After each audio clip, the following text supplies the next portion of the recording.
பெண்களுக்கு ஆடை சுதந்திரம் பற்றி உங்களுடைய கருத்து என்ன? அந்த ஆடை சுதந்திரம் பெண்களால் மீறப்படுகிறதா அல்லது ஆணாதிக்க சிந்தனையால் கட்டுப்படுத்தப்படுகிறதா? இன்றைய உலகில் ஆணுக்கு ஒரு நீதி, பெண்ணுக்கு ஒரு நீதிங்கிறது தான் நடைமுறை. அந்த வகையில் பெண்களுக்கு இவன் பூராம இன்னும் உடை உடுத்தணும், இன்னும் உடை உடுத்தணும் அப்படின்னு சொன்னது இருக்கு பாருங்க. அதை விட மிகப்பெரிய அடிமைத்தனம், எஜமானத்தனம், தேவையற்ற மிகப்பெரிய எதேச்சாதிகாரத்தனம் வேற கிடையாது. எது எது எப்போ வசதியோ அதை தான் அணிந்து கொள்வதற்கு, எப்படி உணவுல அவரவர்களுக்கு சுதந்திரம் இருக்கோ அது மாதிரி உடையிலையும் தாராளமாக அவர்களுக்குரிய சுதந்திரத்தை அது பெண்ணாக இருந்தாலும் ஆணாக இருந்தாலும் கொடுக்கணும். தந்தை பெரியார் அவர்களை கண்டு கடைசி மலர் 95வது ஆண்டு மலர், அதில் நாங்கள் பேட்டி எடுத்தோம். அதில் நான் தான் கேள்வி கேட்டேன் ஐயாட்ட, 10 கேள்விகள். அதில் ஒரு கேள்வி பெண்களுக்குரிய உடை பற்றி கேட்ட நேரத்தில் ஐயா அழகாக சொன்னார். இப்போ யூனிசெக்ஸ் ட்ரெஸ்ன்னு ஒன்று சொல்கிறோம் பாருங்க, பெண்ணுக்கும் ஆணுக்கும் ஏன் வித்தியாசப்படி உடை இருக்கணும் ஐயா கேட்டார். ரொம்ப சிந்திச்சார். ஒரே மாதிரி இப்போ சைனாக்காரங்க சிங்கப்பூர் போய் பாருங்க, ஒரு ஸ்லாக் ஷர்ட்டு ஒரு பேண்ட் இருக்கணும். இது பெண்ணுக்கு ஆணுக்குன்னு அவசியம் இல்லை. பூராமே அந்த பேண்ட்டு ஷர்ட்டுன்னா 2 பேரும் மாற்றி மாற்றி போட்டு வரலாம். இன்னைக்கு ஆம்பளை பையன் போடுவான், நாளைக்கு அந்த பெண்ணு போடும். அது வசதி சிக்கனம் எல்லாத்துலேயுமே. ஆகவே தான் அது உடை சுதந்திரங்கிறது அவரவரது. அது கூட கம்பல்ஷன் கிடையாது, கட்டாயப்படுத்தக்கூடாது. எது வசதியோ அதுதான். ஆடை இருக்கணுங்கிறது தான் முக்கியமே தவிர வேற ஆடை எப்படி இருக்கணுங்கிறது இல்லை. ஆடை இல்லாமல் வரக்கூடாது, அவ்வளோதான். காரணம் ஆதி காலத்து மனிதன் அவன் ஆயிடுவான். அந்த சுதந்திரம் கடவுள் பக்தர்களுக்கு மட்டும்தான் உண்டு. ஏன்னா அவர்கள் தான் நிர்வாண சாமியார்னே ஒருத்த வர்றான். நிர்வாண சாமியார்னு. இந்த சாமியாருக்கு வேற எந்த குவாலிஃபிகேஷன் கிடையாது. போறாம சாமியார் ஆகிறது தான் நம்ம ஈஸி. நம்ம நாட்டில் ரொம்ப மிக முக்கியமாக ஆடையை வச்சே சாமியார் ஆயிடுறான். போறா அரை வகையாக இருந்தால் அவர் அரை சாமியார், முழுமையாக கலந்தாருன்னா இவர் காவி சாமியார், காவியை போட்டாருன்னா.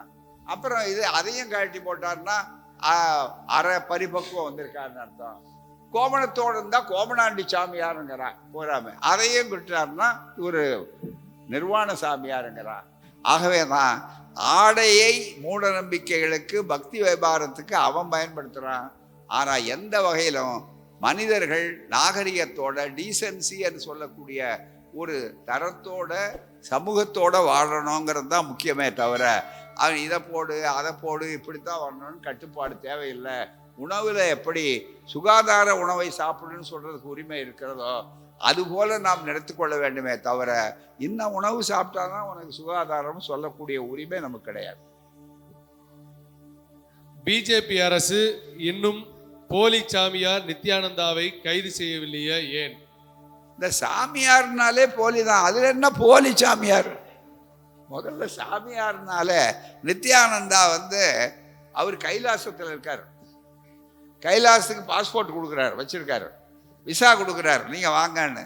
இதை பெரிய அளவுக்கு இதை ஒரு வித்தை காட்டிட்டு இருக்கான். ஏன்னு கேட்டா ரொம்ப பேர் கைலாசத்துக்கு போறதுக்கு பயப்படுறான். அதுதான், வேற ஒண்ணுமே இல்லை. அவன் இந்த மாதிரி ஏமாற்றுக்காரனெல்லாம் விட்டுக்கிட்டு இருக்காங்க.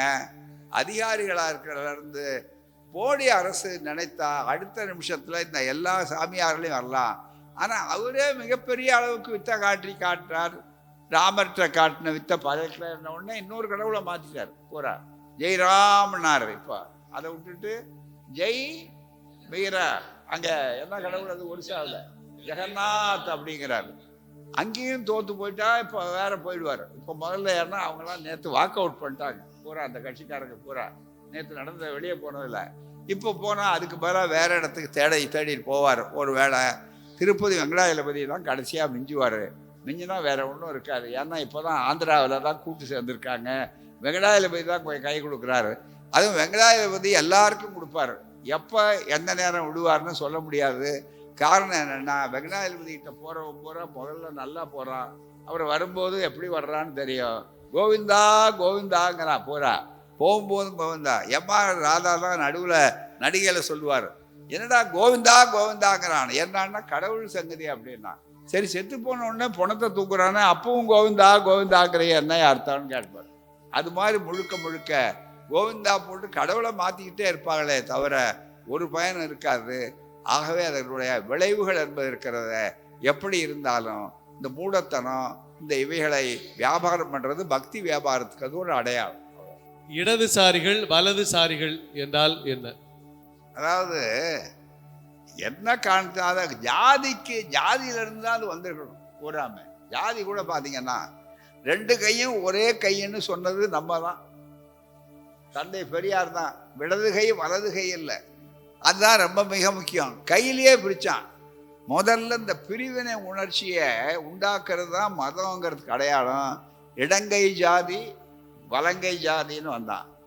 அதில் இடது கை வலது கை அப்படின்ற மாதிரி வந்தப்போ இடதுசாரி வலதுசாரின்னு சொல்லி அது வச்சிருக்கான். இப்போ ரெண்டும் ஒரே சாரி தான், அதில் ஒன்றும் சந்தேகமே இல்லை. எதுனா அதென்னான்னு பிரிக்க வேண்டிய அவசியமே இல்லை. ஆனால் அது ஒரு நடைமுறைக்கு முற்போக்கு கருத்துக்களை கூறுறவன்லாம் இடதுசாரி, அதை பிற்போக்கு கருத்தை நியாயப்படுத்துறவன்லாம் வலதுசாரி அப்படிங்கிறான். ஆனால் நம்ம நாட்டில் பார்த்தீங்கன்னா இடது கையை தான் கண்டம் பண்ணி வச்சுருக்கான், வலது கையை தான் நமக்கு ரொம்ப முக்கியத்துவம் கொடுக்குறான். ஏதாவது ஒன்று எடுத்து கொடுத்தா குழந்தை பருவத்தை கூட உங்களுக்கெல்லாம் அனுபவம் இருக்கும்.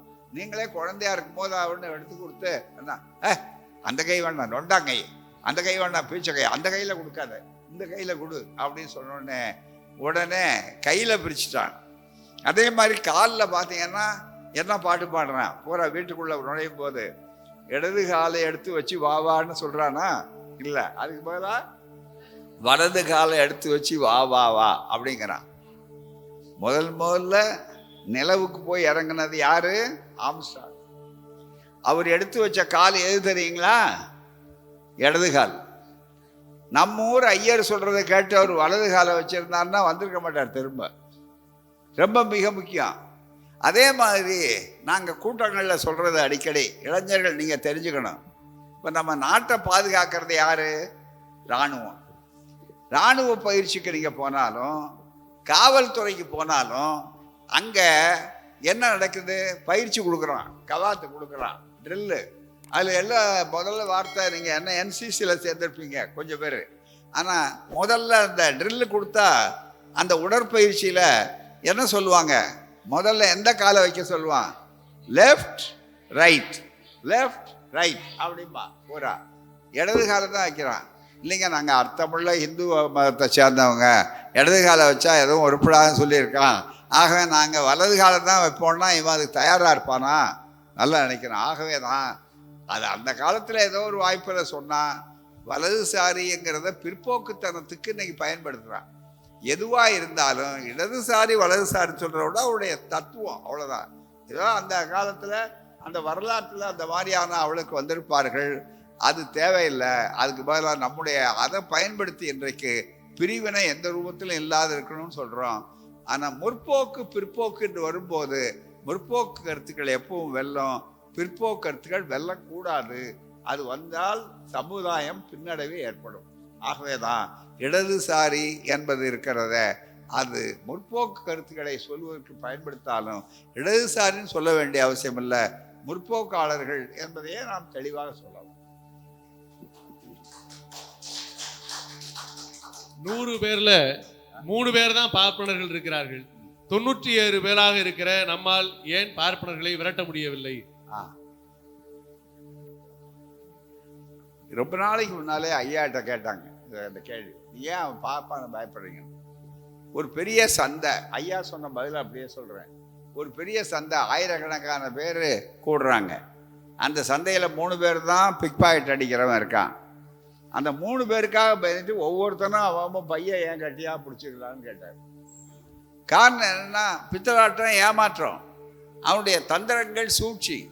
ஆகவே தான் மிகப்பெரிய அளவுக்கு குறைச்சலாக தான் இருக்கும், அவர்கள் தாக்கக்கூடிய அளவுக்கு வாய்ப்புகள் இருக்கும். ஆகவே ஏமாறக்கூடியது எல்லாருக்கும் இயல்பு. ஆகவே தான் ஏமாற்றுகிறவன் குறைவாக இருப்பான், ஏமாறுகிறவன் எளிதாக ஏமாறுவான். ஏமாற்றுகின்றவரிடம் எச்சரிக்கையாக இருக்க வேண்டும் என்பதுதான். அது 3 பேரா 30 பேராங்கிறது முக்கியம் அல்ல, ரொம்ப மிக முக்கியம். சின்ன நோய் இருக்க, கிருமி ரொம்ப சின்னது தான், உடம்பு எவ்வளோ பெருசு, உடம்பு இவ்வளோ பெருசாக இருக்கு, சிறுமி கண்ணுக்கே தெரியல, அதை ஒன்று நம்ம மைக்ரோஸ்கோப் வச்சு பார்த்தா தான் தெரியுது. ஏன் அதுக்கு பயப்படுறோம்?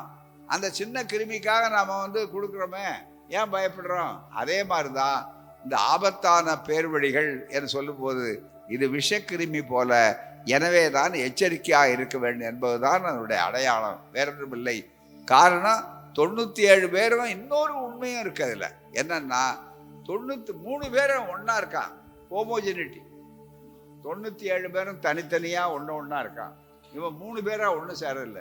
97 பேர் 970 ஜாதியாக இருக்கான், பிரிஞ்சு இருக்கிறான். இதுதான் என்னுடைய அடிப்படை. அது இன்னொரு பகுதி. ஆக எப்படி இருந்தாலும் சூழ்ச்சி, அவர்களுடைய குதர்க்கம், அவர்களுக்கு இருக்கிற உண்மையான பலம், மூளை விலங்கு நமக்கு இட்டதனுடைய விளைவு, இது அத்தனைக்கு 97 பேருக்கும் மூளை விலங்கு இருக்கு. ஆகவே அவனையே அழைக்கிறான், என்ன ஏமாத்துங்க இடத்துல, இன்னும் அவன்கிட்டே சாமிங்கிறான், அவன் காலில் விழறான். இன்றைக்கு தானே இதெல்லாம் மாறி இருக்கு. நம்ம சூத்திரன்னு சொன்னதில்ல, சரிசூத்திரன்னு என்ன அழைக்கன்னு கேட்ட காலம் இருக்குதா இல்லையா நமக்கு? ஆகவே அதை புரிந்து கொள்ள வேண்டாம். நன்றி. நீட் தேர்வை விலக்கினால் நமக்கு ஏற்படும் நன்மைகள் என்ன? நீட் தேர்வை விலக்கினா பழைய மாதிரி நம்ம ஆளுகள்லாம் டாக்டராக வருவாங்க, அனிதாக்கள் சாவு இருக்காது, நம்ம பிள்ளைகளுடைய கனவு நிறைவேறும். பகுத்தறிவையும் சுயமரியாதையும் 2 கண்களாக ஏன் பெரியார் கூறுகிறார்? மானமும் அறிவும் மனிதருக்கு அழகு என்று சொன்னார்கள். அழகுள்ள மனிதர்கள் தேவை. ஆகவே பகுத்தறிவு ஒரு கண், சுயமரியாதை மற்றொரு கண். எனவே தான் தெளிவாக எடுத்துக்கொண்டார். இதுதான் அடிப்படை.